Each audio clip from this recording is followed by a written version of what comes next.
Currently driving in the Kia EV3 Earth Edition. As you can see here, it has lane keeping assist and sort of like auto steer. It's like very basic autopilot in the early Model S and X. One thing I do like is that white line there. You can adjust the spacing from the car in front and you see it move on that line. But this auto steering is doing a pretty good job of maintaining in the lane and driving the car on this road. I'm actually quite impressed with this system.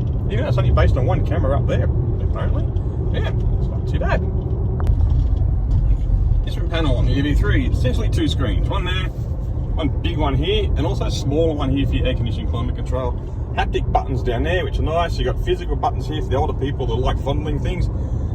This, I'm not a fan of these haptic buttons. It's quite snappy and responsive, which is good.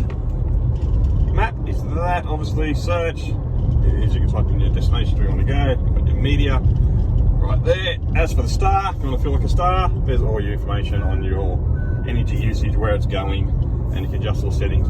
But must be warned, if you're going to look at any of this stuff on the screen, you got about 2 seconds before that warning right there goes off. And it gets annoying because it literally gives you about 2 seconds before it pings you.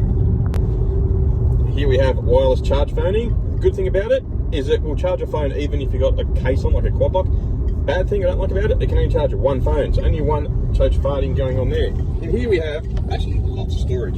Center console there. Enough storage here for your big drink bottles, surprisingly, which is quite nice. Down here, lots of power for USB-C, I think most of these, and 12 volt there. Glove boxes hidden under here. Air conditioning vents along there, which easy to use. Seat heaters, bump holders on both sides, obviously for the driver over there, as well as heated steering wheel. Your steering wheel controls consist of cruise control set on and off. That sets your speed. This one sets your distance to the car in front for your radar cruise control tracking. That button there changes the center screen.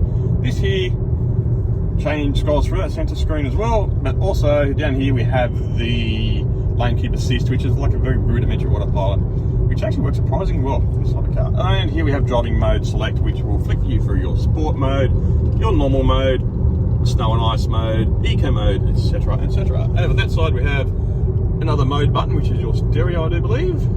Yes, it changes over here, changes your Bluetooth mode over there, and also operates your audio controls, your phone calls, all that sort of stuff, and the star mode, which is equivalent of this star mode here, which will change all the data on this screen back here.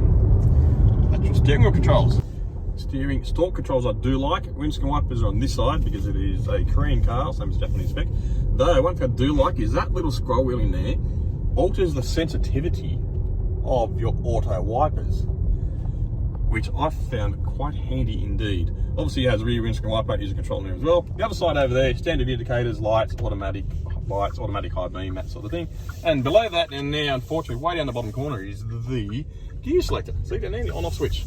Now that is quite an annoying position because when your hand is here as you're driving, if you accidentally flick down to turn the indicator on, you sometimes can flick the gear selector, which can be annoying. And it also has an on off switch to turn the car on and off hidden down there as well, which is sort of hard to see down there, which unfortunately the steering wheel can get in the way, and yeah, you have to actually go look for it a lot of times. It's not intuitive to just hit the button and turn the car on and off. And lastly on the controls, we have paddles back here, which control your regen. See over there, iPedal. One pedal driving, 3 levels of regen, because you use the paddles up and down. Let's flick it up, flick it down over there, and you can change your levels of regen on your iPedal. So at level 3, it is essentially one pedal driving. Another cool feature up here is this, well, I guess you call it center roof binnacle, I suppose. It's all haptic feedback as well. You can't actually see the lights in there. You press the light turns on, the light turns off.